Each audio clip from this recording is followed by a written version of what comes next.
जी अस्सलाम वालेकुम स्टूडेंट्स। हमने इससे पहले ऑपरेटिंग सिस्टम में जो स्केजुलिंग एल्गोरिथम है उनको देख रहे थे। अभी ये आज भी टॉपिक स्केजुलिंग एल्गोरिथम का ही है, लेकिन इससे पहले हमने 2 स्केजुलिंग एल्गोरिथम्स देख ली हैं, फर्स्ट कम फर्स्ट सर्व और एसजेएफ। ठीक है, आपका जो फर्स्ट कम फर्स्ट सर्व था वो था नॉन प्रीएम्प्टिव। तो एसजेएफ मतलब शॉर्टेस्ट जॉब फर्स्ट में हमने देखा कि नॉन प्रीएम्प्टिव और प्रीएम्प्टिव में हम जो कि प्रोसेस की स्केजुलिंग है कैसे हम मैनेज करते हैं उसको। हाँ जी, priority scheduling. Another way to schedule job is to pick the job that has the highest priority। ठीक है, अब यहाँ पे ये है कि प्रायोरिटी क्या होती है। देखिए, जिसकी प्रायोरिटी हाईएस्ट होगी वो पहले जाएगी। ठीक है, तो यहाँ पे जो आपकी प्रोसेसिंग होगी या प्रोसेस काम करेंगे वो as a highest priority base जो है वो शफलिंग करेंगे। This requires that each process should have a priority associated with it. ठीक है, आप जो भी इसके साथ रिक्वायर होगी उसके अंदर जो हर प्रोसेस है वो अपनी प्रायोरिटी के साथ जुड़ा होगा। The priority is generally an integer will with some well-defined range 1 to 10. The CPU is allocated to the process with the highest priority. In some system, smaller numbers mean higher priority. In that system, larger number means higher priority। ठीक है, जो यहाँ पे अब smaller numbers हैं उसका मतलब है higher priority. In other systems larger number means higher priority.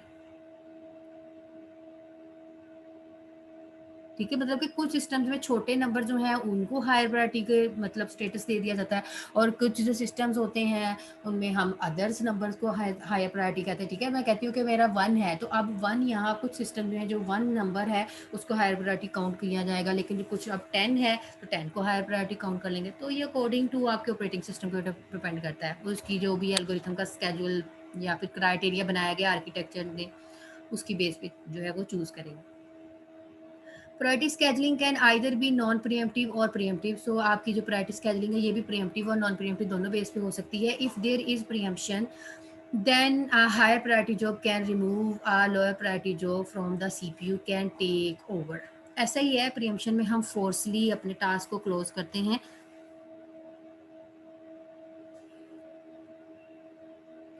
Non preemption example देखते हैं पहले। Process name burst time priority. आपकी ये पास आपके पास जो है ना वो 5 प्रोसेसेस हैं, ये उसका बर्स्ट टाइम दिया गया है। अब ये प्रायोरिटी दी गई है बिकॉज मैंने अभी आपको बताया है ऊपर कि इसमें प्रायोरिटी बेस काम होता है, तो प्रायोरिटी हर प्रोसेस को दी जाएगी। Assume that all processes arrived at time 0। ठीक है, फर्स्ट ऑफ ऑल तो ऑल प्रोसेसेस जो है वो अराइव्ड एट टाइम 0 पे पहुंच रहे हैं। First of all process 2 will get the CPU as a highest priority। आपकी हाईएस्ट प्रायोरिटी है process 2, highest priority 1 and will finish. Then process 5 will start execution. अब क्या है, प्रोसेस 5 जो है वो अपनी एग्जीक्यूशन स्टार्ट करेगा। In non-preemptive priority scheduling, once the process gets the CPU, it will finish its work and then release the CPU. ठीक है, आपका नॉन प्रीएम्पशन में क्या होता है बेटा, नॉन प्रीएम्पशन में ये चीज़ होती है कि जब एक सीपीयू टास्क ले लेता है तो वो उसको कंप्लीट करता है। लेकिन प्रीएम्पशन में क्या है, देखिए प्रोसेस 1 था तो प्रोसेस 1 की प्रायोरिटी कितनी थी, 3 थी, लेकिन प्रोसेस 2 जो है वो 1 के साथ रिप्लेस हो जाएगा बिकॉज इसकी प्रायोरिटी जो है वो एज अ हाईएस्ट काउंट हो रही है या फिर लोएस्ट काउंट हो रही है, जो भी है अकॉर्डिंग टू सिनेरियो। तो फिर उसके बाद प्रोसेस 5 चलेगा। ठीक है, इसकी 2 प्रायोरिटी है।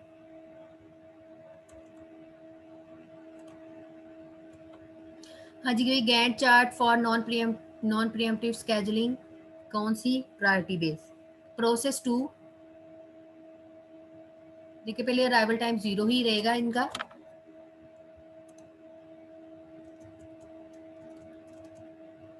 ठीक है, प्रोसेस 2 था, फिर उसके बाद प्रोसेस 5, फिर प्रोसेस 1, फिर प्रोसेस 3, फिर प्रोसेस 4।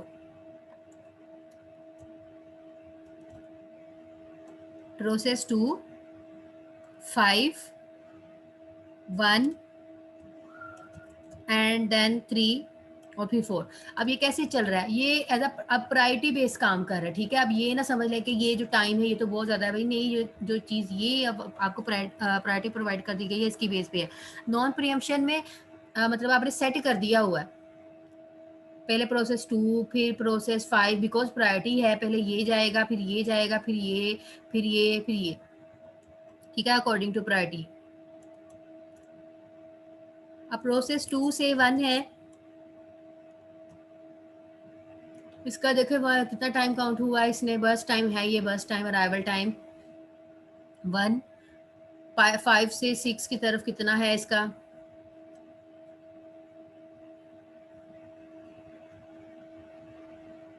जो ये था 5, 1 ऐड हो गया 6 हो गया। फिर उसके बाद आपका जो प्रोसेस 1 है उसने कितना कंप्लीट होने में टाइम लिया है, प्रोसेस 3 ने कितना लिया है, प्रोसेस 4 ने कितना लिया है, अकॉर्डिंग टू प्रायोरिटी स्केजुलिंग जो है वो मैनेज हो जाएगा। जैसे अब प्रोसेस 1 है तो प्रोसेस 1 आप लोग देख लें, ये बस टाइम है, 10 में 6 ऐड कर ले तो वो 16 होता है, ठीक है। उसके बाद प्रोसेस 3 है, 16 में 2 ऐड करें 18 होता है। फिर उसके बाद प्रोसेस 4 है, 18 में 1 ऐड करें तो 19 है। तो ये तो कंफ्यूजन वाली बात ही नहीं है कि ये कैसे आया, ये आपका बस टाइम काउंट हो रहा है, ठीक है। और ये जो काम करे एज अ प्रायोरिटी बेस जो है जा रहे हैं। The average waiting time is 1 + 6 + 16 + 18 + 19 है, और इसको कितने पे डिवाइड कर दिया, 5 पे, भी को जितनी वैल्यूज होती है उतने पे हम डिवाइड कर देते हैं, और आपका टोटल एवरेज टाइम जो है वो कितना आया, 8.2। जी, प्रीएम्प्टिव एग्जाम्पल, प्रोसेसेस ले लिए हैं 5, अराइवल टाइम दे दिया है, बस टाइम दे दिया है, इसमें आप प्रायोरिटी भी मतलब आपको प्रोवाइड कर दी गई है। In the above example, the execution take place in the following sequence. Process 1 arrives at time 0, process 1 आया जी टाइम 0 पे, and start execution, ठीक है। इसने प्रोसेस ने क्या करना शुरू कर दी, अपनी एग्जीक्यूशन स्टार्ट करना शुरू कर दी, and there is no other process, because अभी कोई प्रोसेसिंग नहीं है सीपीयू के अंदर। तो प्रोसेस 1 ने अपनी एग्जीक्यूशन स्टार्ट कर दी है। एट टाइम 2 प्रोसेस 2 अराइव्स, जब दूसरा मतलब इस टाइम पे आता है, ये वाले टाइम 2 पे आता है, ठीक है। आपके जो प्रेम्प्टिव है उसमें आपका अराइवल टाइम काउंट होता है, जब वो टाइम 2 पे आता है विद हायर प्रायोरिटी। अब आप देख रहे हैं इसकी जो 1 है यहाँ पे इसको लो प्रायोरिटी नहीं हायर प्रायोरिटी काउंट किया गया, बिकॉज 1 जो है हायर प्रायोरिटी, पहले ये जाना चाहिए। So process 1 will be preempted, वो उसको रोक देगा, उसको फोर्सली बंद कर देगा, and process 2 will gets the CPU, okay, and run to the completion using 1 unit of the time at 3, जब तक वो इधर नहीं पहुंच जाता। अब मतलब कितना टाइम था, ये 3 था, 3 के बाद कितना आएगा, 4 आएगा, तो फिर वो किसके पास कंप्लीट होके आएगा, at this point there is again only process 1 will resume and gets the CPU, because अभी वो टाइम 3 के ऊपर है, तो अब फिर वो दोबारा प्रोसेस 1 को ही ले लेगा। लेकिन जैसे ही वो टाइम 4 के ऊपर आएगा, टाइम 4 के ऊपर पहुंच गया, process 3 arrives with higher priority, so अब इसकी हायर प्रायोरिटी है 2 की, तो फिर प्रोसेस 1 फारिग हो जाएगा आपकी जो भी सीपीयू है उसमें से, फिर प्रोसेस 2 जो है प्रायोरिटी 2 वाला उसको ले लेगा, arrives with higher priority than process 1 and gets the CPU and completes it execution, फिर then वो उसकी एग्जीक्यूशन को कंप्लीट करेगा, ठीक है। अब 5 पे पहुंचा, फिर वो प्रोसेस 1 को ले रहा है, फिर जब वो 6 पे जाएगा फिर प्रोसेस 4 को देखेगा। ये अब देखें कि ये जो है इसकी प्रायोरिटी और इसकी प्रायोरिटी, तो पहले ये वाली हायर प्रायोरिटी है तो ये जाएगा, ठीक है, प्रोसेस 1 होगा, फिर उसके बाद 4 के ऊपर आएगा और 4 वाला कंप्लीट होगा। At time 6, process 4 arise with priority 4. Now there are two processes, process 1 and process 4. So process 1 continue using CPU. Because आप देखिए हाई प्रायोरिटी किसकी है, प्रोसेस 1 की है, तो अब वो जाएगा और पहले अपना काम कंप्लीट करेगा। At time 8, the last process arrives with priority 5. Process 1 are still a high priority, so it will return the completion. Complete होगा as P1 releases the CPU after completing its job it will be assign to P4 which will execute completely. In the end P5 will gets the CPU. ठीक है, पहले P1 होगा, फिर P4 होगा, फिर P5 होगा. सो ये उसी का गैंट चार्ट बनाया गया है. P1 था पहले, लेकिन P2 की प्रायोरिटी थी, वो ज़्यादा थी, तो पहले P2 को करेगा, फिर दोबारा देखिए P2 के बाद वो क्या हो जाएगा, रिलीज होगा, फिर वो P1 ही ले लेगा, क्योंकि यहाँ पे 3 टाइम है. जब 4 टाइम पे पहुंचेगा तो उसने देखा कि P3 के ऊपर प्रायोरिटी जो है वो हाई है, और उसको ले लेगा. फिर दोबारा क्या करेगा, P1 को रख लेगा, लेकिन अब उसने कंपेयर किया P4 के साथ, तो वो इसको पहले रन करेगा, बिकॉज P1 के पास कितनी प्रायोरिटी है, इसकी 3 प्रायोरिटी है, और P4 की कितनी थी, 4 थी. फिर P5, तो इसी तरह ये काम करेगा. अकॉर्डिंग टू दिस ये आप टाइम कैलकुलेट कर सकते हैं.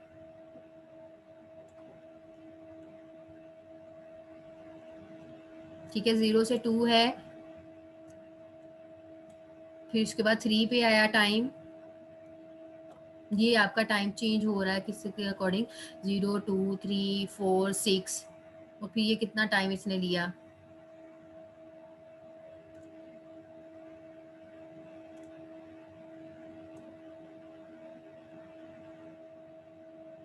यहाँ तक जाने के लिए, ठीक है, प्रोसेस 1 पे 16, सॉरी 13, फिर उसके बाद P4 से देखिए 1 ही था ना, तो यहाँ पे आया, फिर ये कंप्लीट होने में आपका जो P4 है 14, ये देखिए यहाँ पे कंप्लीट हो जाएगा. तो ये आप अकॉर्डिंग टू दिस आप मतलब निकाल लें, कोई इशू नहीं है. हमने प्रीवियस भी देख ली थी एग्जांपल इन डिटेल कि टाइम कैसे निकाला. Shortest job first scheduling is also a form of priority scheduling. In this case shortest job first scheduling, ठीक है. अब प्रायोरिटी बेस समटाइम्स आपकी SJF का काम कर रही होती है, like shortest job first scheduling is also a form of priority. मतलब वो ये कह रहा है जो आपकी शॉर्टेस्ट जो फर्स्ट है, ठीक है, प्रीम्प्टिव थी ना उसमें अब देखा, तो वो भी समटाइम्स आपकी प्रायोरिटी स्केजुलिंग बेस काम कर रही होती है. In this case shortest job first scheduling, the priority is defined as the predicted next CPU burst. One major problem with priority based scheduling is that it may not be fair. ठीक है, ये आप लोगों ने देख ही लिया है, तो प्रायोरिटी बेस इतनी अच्छी स्केजुलिंग नहीं है. Some low priority processes may not ever get the chance to execute. So sometimes ऐसा होता है कि प्रायोरिटी में ये होता है कि अब जिसकी लो प्रायोरिटी है वो सिस्टम उसको एक्सेप्ट ही नहीं करता. वो बेचारा पहले नंबर पे बैठा होगा, वो उसको एंड तक वेट करना पड़ रहा है, सिर्फ और सिर्फ लो प्रायोरिटी की वजह से. इस वजह से इसको कहा गया कि ये अच्छा नहीं है. One solution to this problem is to implement aging. So इस प्रॉब्लम को सॉल्व करने का एक सोल्यूशन होता है जिसे हम एजिंग कहते हैं. तो एजिंग ये होता है कि एजिंग उन प्रोसेसेस को भी चांस देता है जिनकी प्रायोरिटी लो होती है, तो उनको भी चांस दे देता है कि ये अब सिस्टम के अंदर है, तो इसको पहले सॉल्व कर दिया जाए. The process of increasing the priority of a process as it gets older is known as ageing. So in detail आगे आएगा ये एजिंग क्या होती है. Okay, round robin scheduling. Round robin scheduling क्या चीज़ है. Another way to schedule job is to assign a small amount of time to each process. इसमें बेटा ये है, round robin time slice base काम करता है. कभी मत भूलिएगा कि राउंड रॉबिन जो है वो टाइम स्लाइस बेस काम करता है. तो इसमें जो भी अमाउंट ऑफ टाइम है हर एक प्रोसेस को प्रोवाइड कर दिया जाता है, किस लिए, एग्जीक्यूट होने के लिए. The small time units is usually called the time quantum, और जो भी ये small time unit होता है उसको हम कहते हैं time quantum और time slice. ठीक है, time quantum और time slice. The job is allocated to CPU for the time quantum. When the time quantum expires, the process is preempted. जब time quantum expire हो जाता है, तो हम उसको वो प्रोसेस क्या बन जाता है, preempted हो जाता है. कहाँ से, आपके CPU से, and replaced by the next process in the circular queue. ठीक है, जब आपका टाइम क्वांटम एक्सपायर होगा, देखिए वो भी तो एज़ अ फोर्सली ही आपने एक्सपायर हुआ है आपका टाइम, तो उस सेंस में भी वो प्रीएम्प्टेड हो जाएगा, मतलब खारिज हो जाएगा, निकल जाएगा, एलिमिनेट हो जाएगा आपके सीपीयू में से। देन वो रिप्लेस हो जाएगा किसके साथ? जो भी नेक्स्ट प्रोसेस होगा उसके साथ, जो भी आपके सर्कुलर क्यू में लगे हुए होंगे। हमने ये क्रिटिकल सेक्शन में देखा था, उससे पहले वो मतलब अदर सेक्शन में होता है रिमेन सेक्शन, वहाँ पे जो भी क्यू में लगे होंगे फिर उसके अकॉर्डिंग आपका सीपीयू पिक कर लेगा। तो टाइम क्वांटम में ऐसा होता है, अगर टाइम एक्सपायर हो गया तो वो उस प्रोसेस को नहीं चलाएगा अगेन, वो दोबारा दूसरे वाले को ले लेगा। सो यहाँ पे 3 प्रोसेसेस हैं, उनका बर्स्ट टाइम दिया गया है। राउंड रॉबिन आपके जो स्केजुलिंग है वो प्रीएम्प्टिव बेस होती है, तो इसमें क्या होगा, लेट्स सपोज करते हैं प्रोसेस 1 स्टार्ट हुआ है, ज़ीरो अराइवल टाइम है इसका। प्रोसेस 2, अब प्रोसेस 2 पहुंचा है, उसका 4 अराइवल टाइम है। मेंशन ही मतलब कि आपको अराइवल टाइम दिया नहीं गया, तो आप खुद अज्यूम कर लें। देन प्रोसेस 2 के ऊपर आया, ठीक है, प्रोसेस 2 का बेस्ट टाइम जो था वो कम था, तो इसलिए अब ये चल गया, बिकॉज टाइम टाइम बेस है ना, टाइम दिया जा रहा है इनको, टाइम क्वांटम स्लाइस प्रोवाइड कर दी जाती है। अगर टाइम एक्सपायर हो गया तो फिर उसके अकॉर्डिंग वो चलता जाएगा। अब प्रोसेस 3 आया है,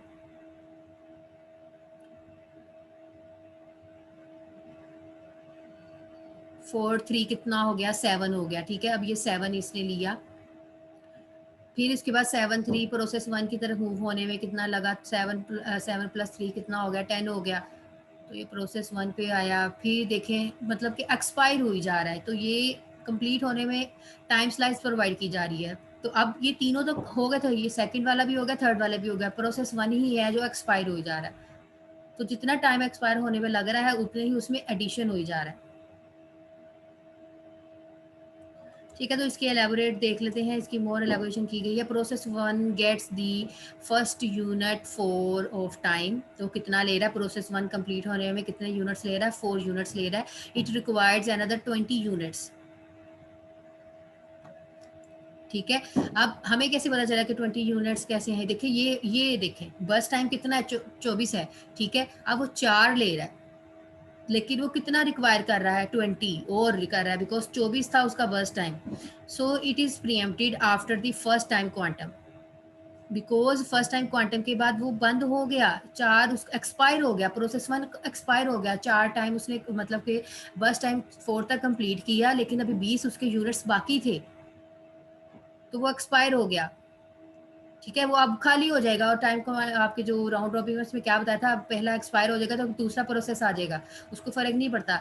अब उसने क्या किया, ये कंप्लीट कर लिया, प्रोसेस 2 कंप्लीट कर लिया, process 2 that does not require 4 units, it requires before it time quantum and CPU it gives to process 3। अब वो प्रोसेस 3 के ऊपर आ गया, once each process has go to 1 time quantum, CPU is given to the process 1 for additional time quantum. Average turnaround time is 47 divided by 316.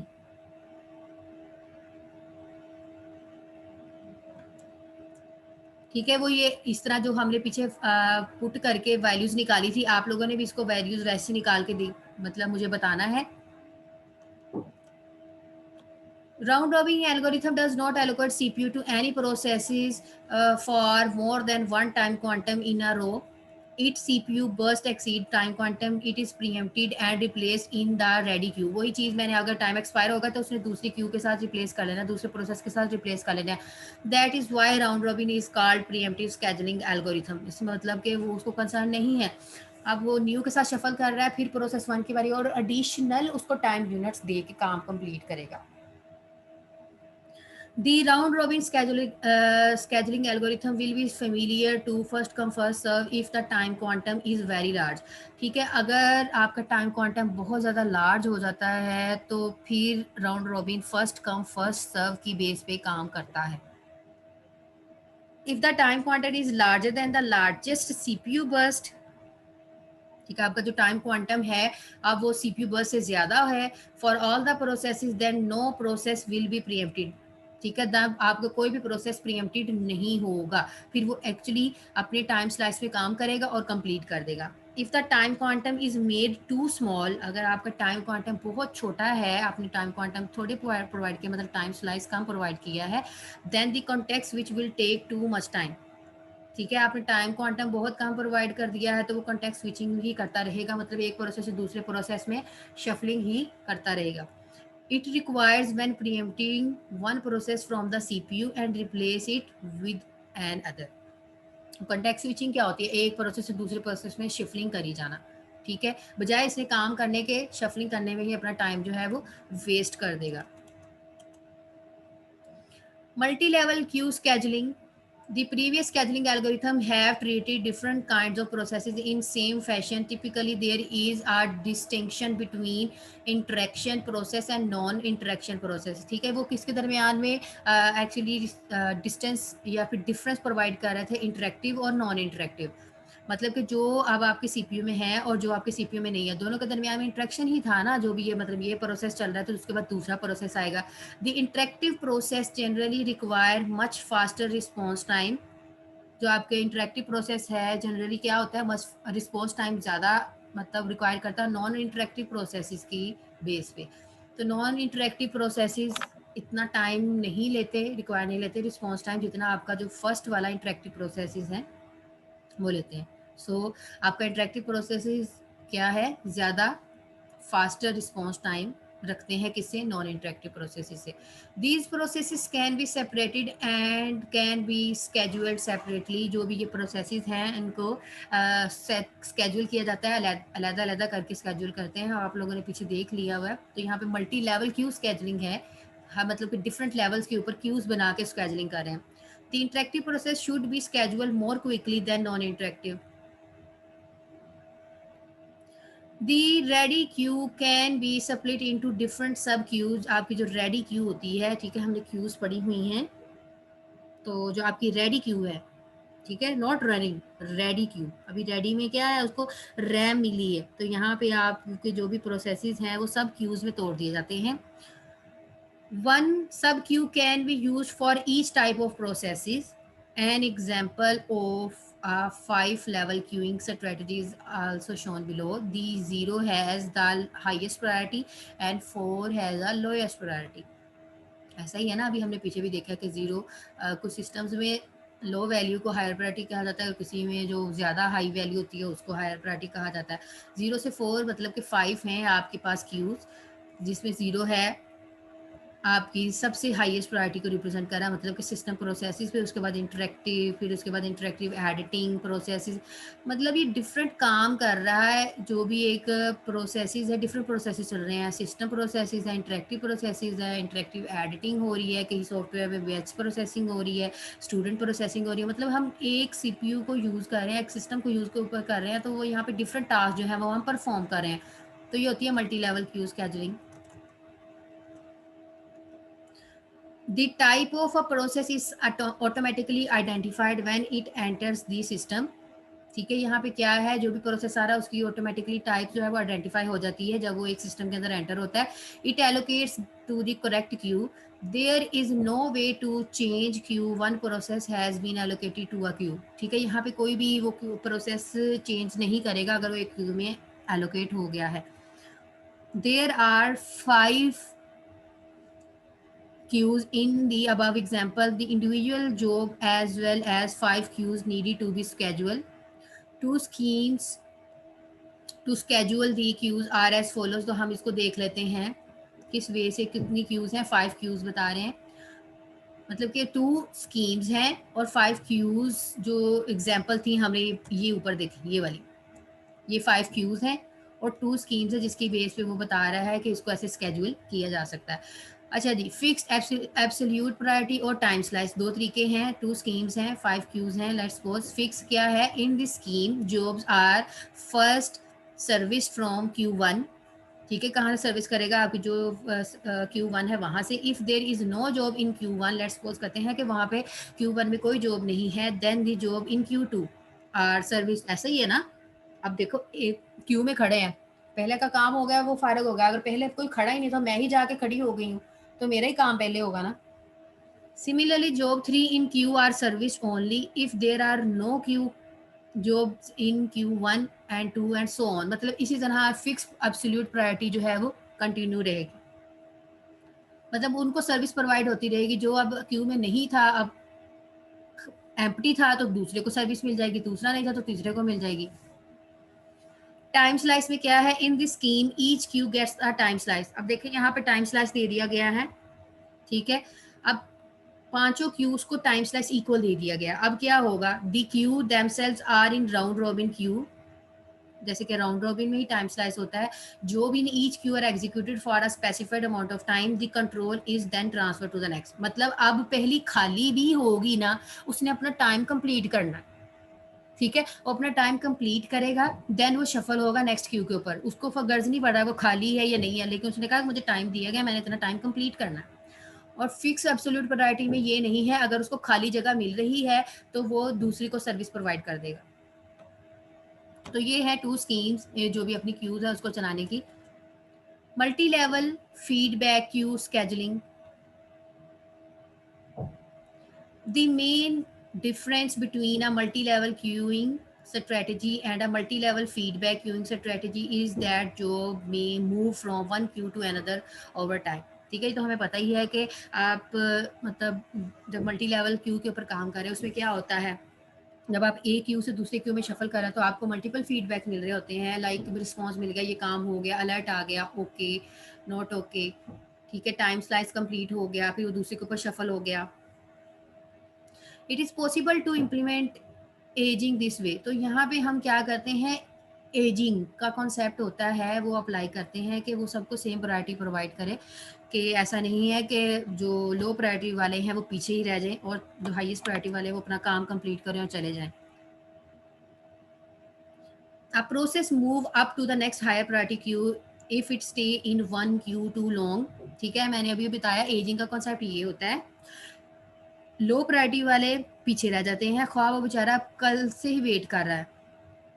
तो इसमें ऐसा है कि जो लो प्रायोरिटी वाले प्रोसेसेस होते हैं उनको टाइम नहीं मिलता, तो टाइम स्लाइस की वजह से हाईएस्ट प्रायोरिटी वाले या प्रायोरिटी की लगाने की वजह से हाईएस्ट प्रायोरिटी वाले पहले करते रहते हैं, और ख्वाह वो अभी आए हों, ठीक है, प्रोसेसेस। तो एजिंग का कॉन्सेप्ट वहाँ पे अप्लाई किया जाता है कि उसको वेट ना करना पड़े, जो आपके लो प्रायोरिटी वाले हैं उनको भी चांस दिया जाए रिजोल्व करने के लिए अपना काम। The multi-level feedback queue strategy is defined by following parameters: number of